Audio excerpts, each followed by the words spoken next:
Hola Blue Mamis, ¿cómo están? En esta clase vamos a hablar acerca de un tema que yo sé que les va a gustar mucho y es acerca de composición corporal. ¿Por qué sé que es un tema que les va a gustar mucho? Porque muchas llegan justamente a consulta con el fin de poder mejorar la composición corporal. Y el tema es, ¿qué es composición corporal? La composición corporal se refiere a todo por lo que está compuesto el cuerpo. Estamos hablando de grasa, músculo, agua, esqueleto, tejido óseo, órganos y otros tejidos. Pero en materia de nutrición, cuando hablamos de que queremos mejorar nuestra composición corporal, en realidad estamos hablando de que nos gustaría aumentar nuestra masa muscular y disminuir el porcentaje de grasa. Y al ser un tema de mucho interés, en realidad yo dije sí o sí tiene que ser parte de una clase completa, porque de esta manera podemos explicar mucho mejor, de manera realista, cómo podemos llegar a ese objetivo de disminuir el porcentaje de grasa y aumentar la masa muscular. Podemos llevar realmente como lo es en una persona que quizás no está en el posparto, podemos decir esta persona puede bajar X cantidad de grasa o bajar X cantidad de músculo, como si podría proyectarse en una mujer que no está en el posparto. La realidad es que en una mujer que está en posparto es totalmente diferente. Ya hicimos una clase hablando acerca de los cambios fisiológicos que sufre la mujer en el posparto y por lo tanto ya entiendes qué es lo que está ocurriendo en tu metabolismo. Ya entiendes que durante el proceso de la gestación y sobre todo en las que están en lactancia, existe un mayor porcentaje de grasa que está asociado a justamente preservar esa lactancia, a para poder tener la cantidad de energía suficiente para poder entregarle leche al bebé.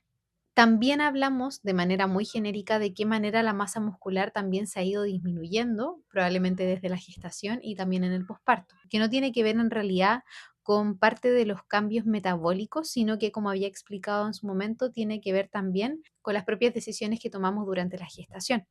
Por ejemplo, el consumir menos proteínas.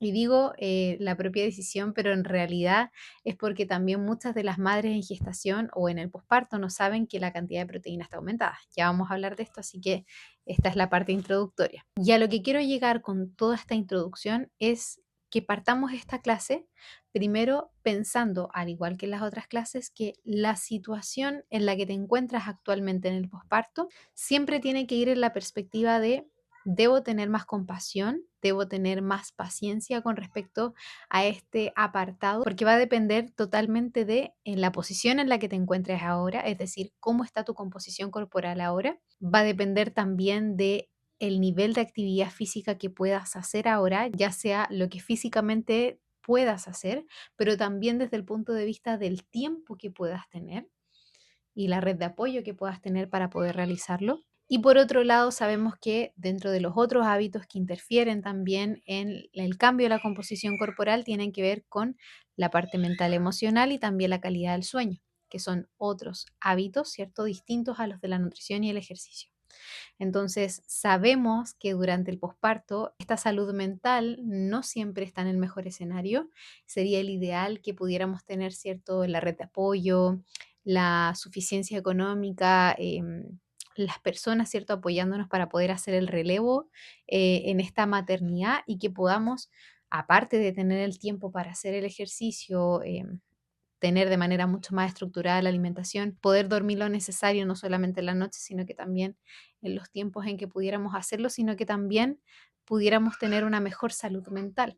Todos estos factores van a ser importantes a la hora de mejorar nuestra composición corporal. Por lo tanto, quiero que antes de entender de qué manera podemos mejorar nuestra composición corporal, que veas tu realidad con respecto a en qué situación me encuentro ahora. Estos factores que podrían ir a mi favor o en mi contra en este proceso de mejorar la composición corporal, ¿están alineados?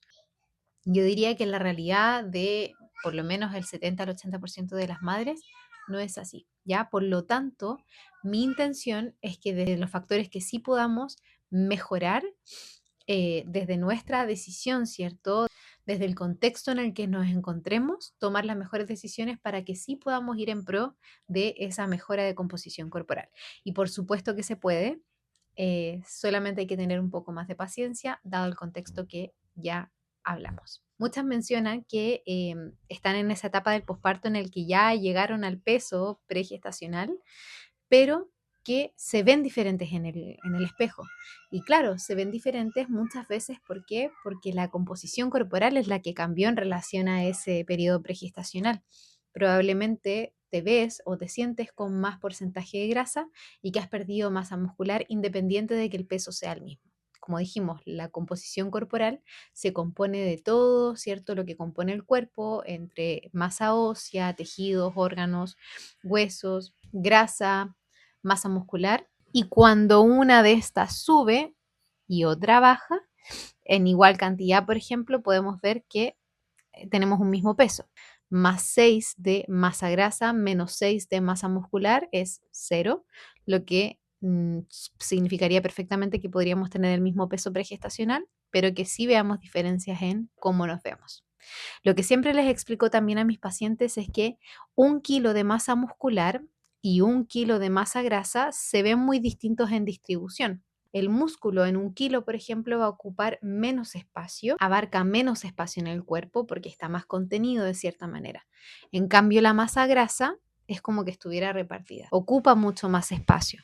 Por eso puede pasar muchas veces que personas con harta cantidad de masa muscular que pesan más, inclusive algunas que se encuentran en el estado nutricional de sobrepeso, pesen más, pero es por la masa muscular y aún así no se note que pesa eso o que está sobrepeso porque este músculo está más contenido, ¿cierto? No ocupa tanto espacio como si lo hace la grasa. ¿Por qué considero importante hablar este tema más allá de lo que usualmente se habla, que es la composición corporal en cualquier persona, ¿cierto? No en el contexto del posparto? Porque si no empezamos este plan de alimentación considerando que muy probablemente hay una baja de masa muscular, que muy probablemente haya un aumento de masa grasa, vamos a estar partiendo desde una base poco realista, lo que podría generar expectativas muy altas con respecto a los resultados. Y con expectativas altas no me refiero a que no podamos llegar a ese objetivo, sino más bien a que muchas veces este objetivo no se ve en el tiempo que quizás sí hubieras esperado llegar antes de la gestación. Y esto es importante porque muchas veces las estrategias que se utilizan para poder mejorar la composición corporal en mujeres posparto, cuando no son enfocadas en este contexto, generan más frustración y generan que muchas veces se tire la toalla antes de llegar al objetivo.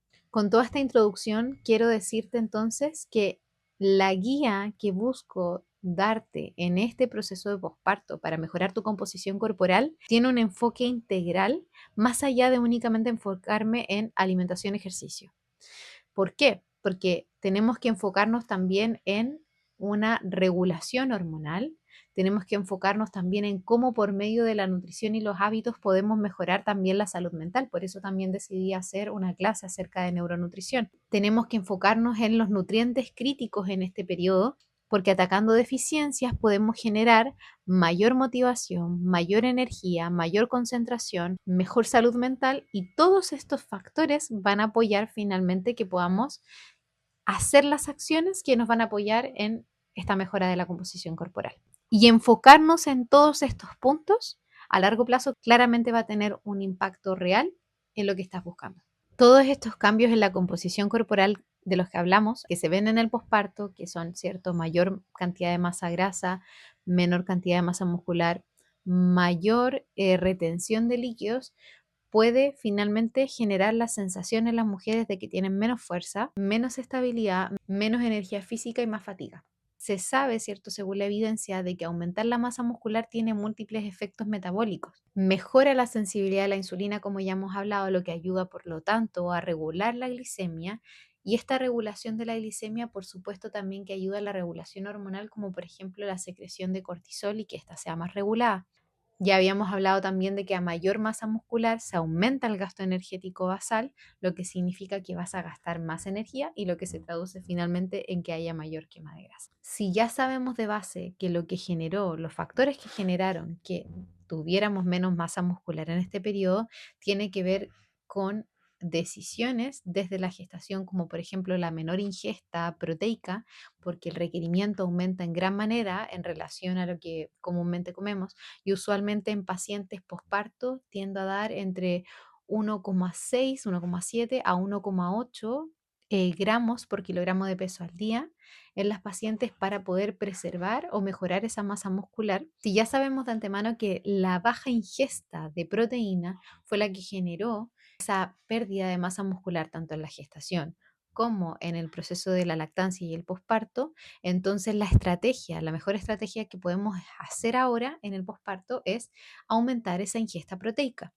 Lo mínimo que requeriríamos para poder mejorar esa composición corporal, mejorar, ¿cierto?, la masa muscular y aumentarla sería de 1,5 hasta 2 gramos por kilogramo de peso al día. Esto se calcula en base al peso ideal, que sería el peso dentro del rango normopeso. Y de esa manera aseguramos que la paciente esté consumiendo la cantidad que necesita de proteínas en este periodo del posparto. Además de solamente entregar proteínas, también tiene que ver con elegir buenas fuentes de proteínas, ¿ya? Sabemos que dentro del grupo de proteínas tenemos las carnes, el pollo, el pavo, los huevos, las legumbres, los lácteos en general, pero también tenemos del lado de la industria que nos ofrece, por otro lado, ¿cierto?, alimentos ricos en proteína. Yo siempre voy a priorizar las proteínas que provengan de fuentes naturales versus las que ofrezcan alimentos industrializados que digan ricos en proteínas, porque pasa que muchas veces las ofertas de estos alimentos que dicen ser ricos en proteína, y sí es cierto, pueden ser muy ricos en proteína, tener 15, 20 gramos de proteína por porción, pero muchas veces son muy altos en grasas saturadas y altos en colesterol y otros ingredientes que son químicos finalmente, como los edulcorantes, exceso de conservantes, que finalmente a largo plazo van a generar cambios en nuestra microbiota intestinal en caso de que los comamos de manera muy regular. Por eso, las proteínas que yo prefiero agregar en la dieta de mis pacientes siempre van a ir enfocadas a agregar de manera diaria y por lo menos en 2 tiempos de comida. Pues, de esta manera aseguramos poder llegar a la cantidad de proteínas necesarias diarias. Lo otro que es importante es por qué tenemos que dividirlas en tiempos de comida, porque el cuerpo tiene la capacidad de absorber cierta cantidad de proteínas, como máximo aproximadamente 30 gramos por tiempo de comida. Entonces, si el requerimiento es mayor, siempre se va a dividir. Por eso lo ideal es que sea desayuno, almuerzo, once, porque si el requerimiento es de, por ejemplo, 90 gramos, deberíamos estar en este caso consumiéndolo en estos 3 tiempos de comida, no consumir un exceso de proteínas en un solo tiempo de comida. La calidad de las proteínas también lo podemos ver por medio de los tipos de aminoácidos que componen. Ya habíamos hablado acerca de aminoácidos que favorecían la salud mental y neurológica, pero desde el punto de vista de la masa muscular, vemos que existen los aminoácidos ramificados y que los componen principalmente los lácteos. Por eso, incorporar lácteos a la dieta, que yo sé que es muy difícil, sobre todo en el posparto, tengo muchas pacientes que les cuesta incorporar los lácteos, que podamos estar incorporándolos siempre dependiendo del requerimiento. Por eso, el plan nutricional va a incluir por lo menos 2 porciones al día hasta 4 porciones al día, dependiendo de tu requerimiento y dependiendo de la historia clínica y de la historia alimentaria que tenga la paciente. Por supuesto, si es una paciente vegana, vamos a priorizar fuentes de proteína que vengan de la fuente vegetal. Otros aminoácidos ricos e importantes para la masa muscular podríamos encontrarlas en los huevos. Siempre se le ha llamado la proteína perfecta porque justamente si vemos todos los aminoácidos que componen el huevo, vamos a encontrar que principalmente tiene aminoácidos esenciales. Pero para la tranquilidad de ustedes, no es necesario que solamente lo encontremos en un alimento, esos aminoácidos esenciales. Podemos hacer combinaciones tales que permitan una mejor absorción y que por lo tanto apoyen a esa masa muscular a mejorar. Como, por ejemplo, en el caso de los veganos que consumen ciertas fuentes proteicas vegetales como lo son las legumbres al combinarlas con arroz, por ejemplo, que es un cereal, no tienen por qué ser en el mismo tiempo de comida, pero sí dentro del rango horario que nos permita esa absorción de aminoácidos esenciales. Entonces, esos aminoácidos esenciales que no contienen las legumbres, sí la contienen las cereales como por ejemplo el arroz. Entonces, tú al combinar estos alimentos vas a permitir que se cumpla con lo que se llama en nutrición el cómputo aminoácidico, que permite finalmente que el ideal es que llegue al 100%, que permite que haya una mejor absorción y que por lo tanto sea utilizada no solamente para la masa muscular, sino que también sea utilizada para otros fines, como por ejemplo el sistema inmunológico.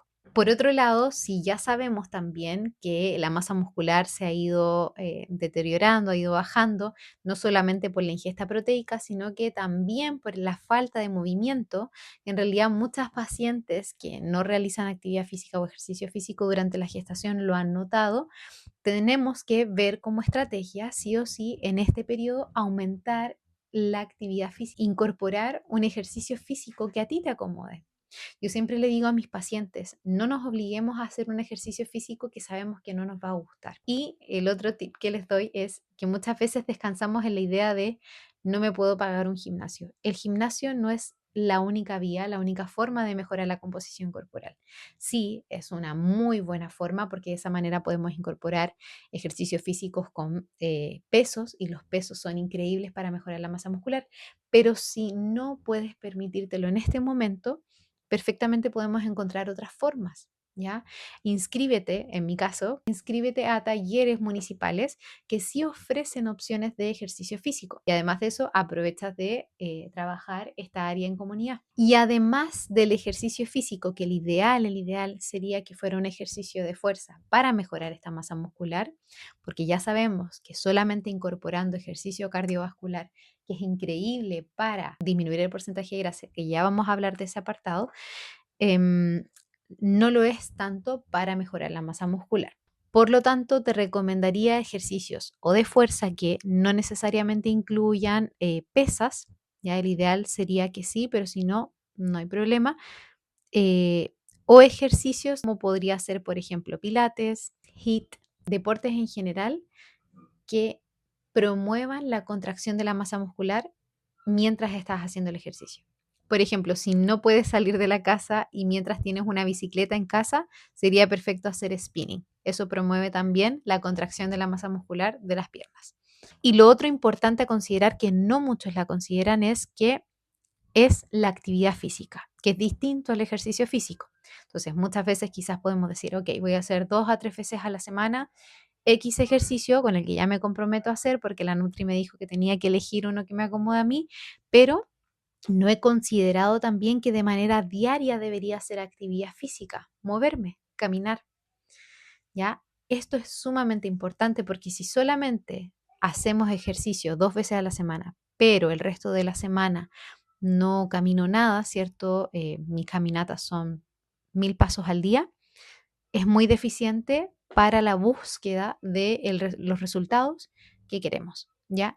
El ideal es que podamos llegar ojalá a 8000 pasos al día, pero considerando la realidad de cada mamá posparto y sobre todo los primeros meses, entendiendo la dependencia de los bebés en los primeros meses y lo difícil que es salir a caminar, con 5000 pasos al día, que también te va a hacer bien salir con tu bebé y despejarte, para la salud mental es increíble, con 5000 pasos es suficiente y está bien, ¿ya? No exigirse más, pero sí apoyar también en este gasto calórico que nos va a ayudar también en la mejora de la composición corporal. Otro aspecto importante respecto a la masa muscular es lo importante que es el descanso para que ese músculo pueda generarse. Entonces, en el momento en el que tú estás haciendo el ejercicio físico, el músculo se contrae. Digamos, por ejemplo, una persona que quiere hacer actividad física, pero hace 7 veces a la semana, no le está dando descanso a ese músculo para que pueda formarse y agrandarse, ¿cierto? Por lo tanto, siempre es importante que si comienzas un proceso de mejora de hábitos, de mejorar la composición corporal, el músculo requiere de ese descanso. ¿Ya? Con 3 veces a la semana con que comiences va a estar perfecto. Más que la cantidad de veces a la semana, en realidad, necesitamos que haya un tiempo, la evidencia nos propone con respecto a esta mejora de composición corporal, que son 120 minutos en la semana. Respecto a la masa muscular, otro aspecto importante a considerar es en la alimentación no restringir de más los carbohidratos. Y es por eso que en los planes de alimentación yo no tiendo a hacer dietas cetogénicas con porcentajes bajísimos de carbohidratos, de 20% o menos. ¿Por qué? Porque justamente esos carbohidratos, y especialmente los carbohidratos complejos, van a ser de sumo apoyo en el momento en el que estés haciendo ejercicio. Hay algo que se llama glucógeno muscular y que justamente este glucógeno muscular está apoyado por los carbohidratos que has consumido. Cuando hay una muy baja ingesta de carbohidratos, pasa que este glucógeno muscular está más empobrecido. Entonces, al momento de hacer ejercicio físico, va a costar más realizar el ejercicio porque la contracción muscular requiere de esta energía que proviene en parte del glucógeno muscular. Ahora vamos a hablar de la grasa muscular. Ahora vamos a hablar de la grasa corporal. La literatura nos menciona que finalmente este aumento de la grasa corporal en la lactancia tiene que ver con una respuesta adaptativa y fisiológica del cuerpo de la madre en respuesta al bebé, en respuesta a la necesidad, ¿cierto?, del bebé. Y no solamente en respuesta a esta necesidad del bebé en la lactancia, sino que en respuesta también a este déficit de sueño. Ya dijimos que con la falta de sueño también hay una elevación del cortisol y que esta elevación del cortisol, por tanto, hace que se afecte el metabolismo, especialmente el de la glucosa, y que por lo tanto genere finalmente una resistencia a la insulina, lo que va a generar que haya mayor retención de grasa. Y además de estos dos factores, también la masa grasa puede verse afectada por un estrés mucho más elevado. Entonces, por supuesto que las madres con el posparto inmediato, ¿cierto? Especialmente en el puerperio, que tienen un estrés mucho más elevado porque claramente el bebé requiere de ella todo el día, ¿cierto? Es de alta demanda este periodo. Hay un estrés elevado, hay una ansiedad elevada, independiente de la red de apoyo, porque finalmente nuestro bebé está dependiendo de nosotras totalmente. No hay un espacio para nosotras. Lo que significa que nuestro cerebro, al estar en alerta constante, porque nuestro bebé necesita constantemente de nosotros, día y noche, claramente eso va a generar que el cuerpo se mantenga en un estrés metabólico y que ese estrés metabólico también haga que esté guardando más grasa. Y oigan, en realidad la grasa corporal está cumpliendo funciones súper importantes porque le echamos la culpa a la grasa por presentarse ante estos factores que acabo de nombrar, pero en realidad está haciendo un trabajo súper importante de reservar energía, no solamente para el bebé, sino que para ti, porque el cuerpo, el cerebro básicamente está diciendo, hey, estamos en alerta, no estás durmiendo lo suficiente o estás en estrés, por lo tanto necesitamos energía. Y básicamente es una forma de asegurarnos metabólicamente. Y además lo que ya les he mencionado, el cortisol elevado genera todas estas respuestas inflamatorias que finalmente van a generar que haya más resistencia a que esta grasa se movilice, ya especialmente en la zona abdominal. Recordemos que en la zona abdominal es donde está el páncreas y el páncreas es el que justamente genera la insulina para captar a la glucosa, ¿cierto? Que viene entrando. Y cuando hay un cortisol elevado, viene, ¿cierto? Esta resistencia a la insulina que no solamente se desencadena por la alimentación u otros factores genéticos, sino que también se puede generar por estrés crónico elevado. Y como les digo, si no atacamos de base no solamente lo relacionado a la alimentación y el ejercicio, sino que también otros factores como el sueño o la salud mental, ¿cierto? Desde la red de apoyo, desde otras terapias como la psicoterapia, claramente nos va a costar mucho más movilizar esa grasa. Entonces, ¿por qué menciono esto? Porque muchas veces caemos en el error de llegar a dietas restrictivas para poder bajar rápido de peso, hacer ayunos extremos, y por ejemplo, yo no recomiendo personalmente los ayunos, especialmente con ejercicios intensos en el posparto inmediato, en el puerperio, porque ya se encuentra el cuerpo en un estado de estrés metabólico de base. Con el ayuno y el ejercicio podríamos estar generando más estrés aún, lo que podría generar como respuesta la respuesta contraria. ¿Por qué? Porque va a generar más cortisol y ya sabemos lo que genera. Dietas muy restrictivas, entonces sabemos que además de elevar el cortisol, van a generar una respuesta inflamatoria en el cuerpo, lo que va a hacer que sea más difícil movilizar esa grasa, pero adicionalmente va a hacer que haya más pérdida de masa muscular. Por eso el enfoque más respaldado en mujeres posparto, y es el que aplico yo en mis pacientes, sería hacer un déficit calórico moderado. Cuando hablamos de moderado es de 500 a 700 calorías siempre dependiendo de la paciente, porque obviamente en un posparto inmediato, por ejemplo, los primeros 6 meses, no se puede hacer una dieta de menos de 1800 calorías. ¿Ya? ¿Por qué? Porque sabemos que hay más demanda de lactancia en el periodo de lactancia y esta lactancia justamente está utilizando por lo menos 500 a 700 calorías como gasto calórico solamente para producir leche. Y esas 1800 calorías como mínimo que se necesitan en este periodo de lactancia, en la primera parte, ¿cierto?, de la lactancia materna exclusiva, requiere de energía para justamente tener los nutrientes necesarios. Claro, porque tú podrías decirme, Angie, pero ¿por qué 1800 calorías? Las calorías, yo siempre le digo a mis pacientes, se traducen en nutrientes. Las calorías se traducen finalmente en grasas, carbohidratos y proteínas. Y cada uno de ellos significan aminoácidos de calidad, grasas de calidad, carbohidratos de calidad. Y cada uno de ellos, cada uno de estos alimentos que estás consumiendo dentro de estas 1800 calorías se traducen también en nutrientes críticos en donde tenemos vitaminas y minerales que son justamente necesarias para la lactancia, no solamente para tu bebé, sino que también para ti. Entonces siempre la respuesta va a ser un déficit calórico moderado, con este déficit que te mencioné. Con eso es súper efectivo para que podamos ver buenas diferencias en el peso. Siempre se ve de paciente en paciente, por eso lo ideal es siempre realizar un seguimiento como el que estamos haciendo ahora, nos viendo cómo fue el progreso y en relación a esa baja que tuviste el primer mes, segundo mes, vamos evaluando cuánto es lo que podrías ir bajando progresivamente. Nunca va a ser igual lo que va a bajar una paciente con otra paciente, porque depende del estado metabólico, depende de la composición corporal inicial, depende del estado de salud mental de esa paciente, si tiene red de apoyo o no, si está durmiendo o no, si está con lactancia diferida, si está con lactancia exclusiva, dependen de muchos factores. El otro enfoque más respaldado es también tener la suficiente cantidad de proteínas. Y esto lo recalco mucho. Suficiente cantidad de proteínas. Si no cumplimos con el requerimiento de proteínas, ya mencionamos las consecuencias, pero si no consumimos la cantidad suficiente de proteínas, muy difícilmente vamos a lograr una mejora de composición corporal porque este es el camino. Vamos a perder masa muscular y esta pérdida de masa muscular va a generar cambios en el metabolismo y en el gasto calórico.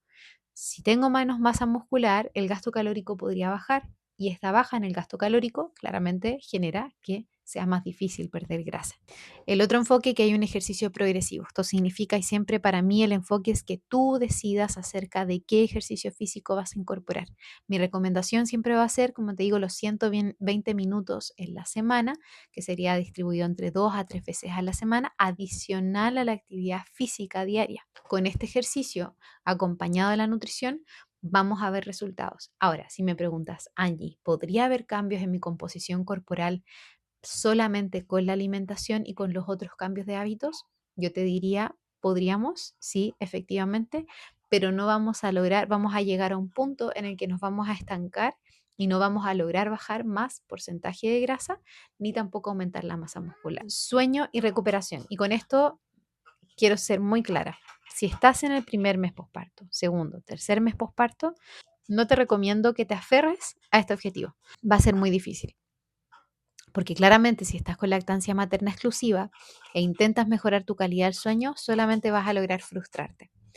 Así que te recomiendo simplemente intentar mejorar todos los demás aspectos que sí están dentro de tu control, pero en este aspecto dejémoslo como punto final, cuando ya tu bebé esté en la alimentación complementaria y no esté consumiendo leche y donde pueda de a poco tener un sueño más reparador él y así tú también. Y como quinto aspecto que sí o sí tiene que ir dentro del enfoque nutricional y de hábitos es el manejo del estrés. Y con esto sí o sí necesito trabajar desde el enfoque multidisciplinario. Necesitamos que si hay una afectación en tu salud mental, tienes síntomas de ansiedad, de depresión, acudas con un psicólogo. La psicoterapia es sumamente sanadora, apoyados también con grupos en comunidad. Conversar con tu círculo cercano, tu pareja, tus padres, tus hermanos, hermanas, acerca del proceso en el que te encuentras, liberar esas emociones atascadas y todo este manejo en conjunto va a apoyar en la regulación del estrés, a liberar esa carga mental que muchas veces tenemos como mamá y toda esa regulación del estrés nos va a ayudar también en el resultado que estamos buscando de mejora de composición corporal. Y con cambio de ropa y con todo, quiero que te vayas con la siguiente conclusión.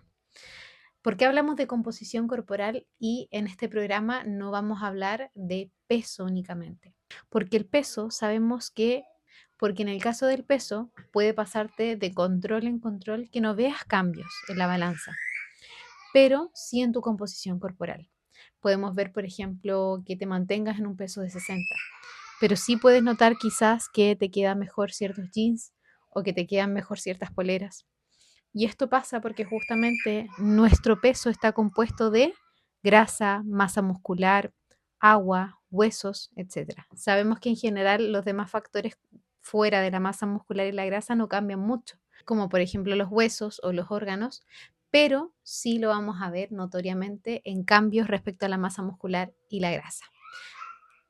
Si tú me preguntas a mí, para poder mejorar masa muscular, ¿qué sería lo primordial a mejorar para poder ver cambios en este compartimento?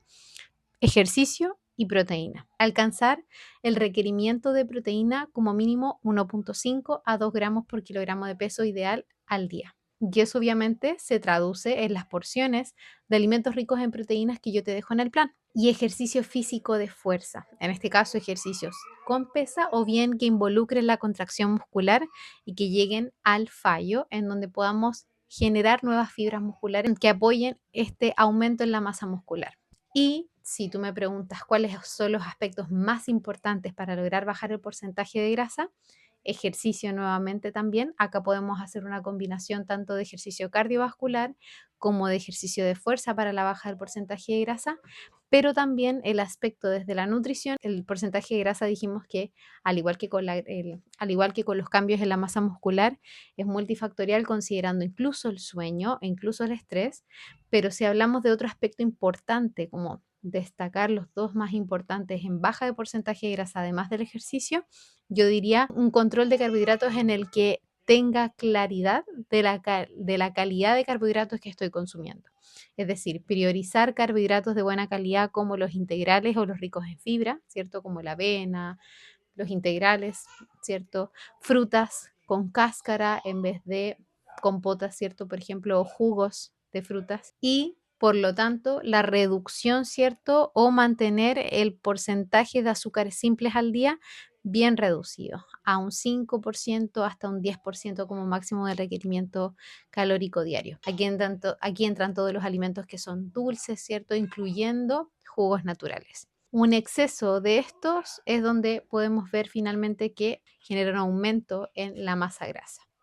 Así que eso, así que eso. Así que eso, espero que haya quedado claro estos conceptos técnicos, pero también a la vez toda la parte práctica para que tú puedas aplicarlo en el día a día. Ya sabes que te voy a dejar las metas y las estrategias para que puedas empezar a aplicarlo semana a semana y de esta manera sea más fácil. Ya sabes que mi intención es traer la teoría para que tengas el conocimiento necesario y te empoderes acerca de tu alimentación y tus hábitos, pero también mi intención es que lo puedas traer a la práctica. Así que eso, un abrazo y nos vemos en la próxima clase.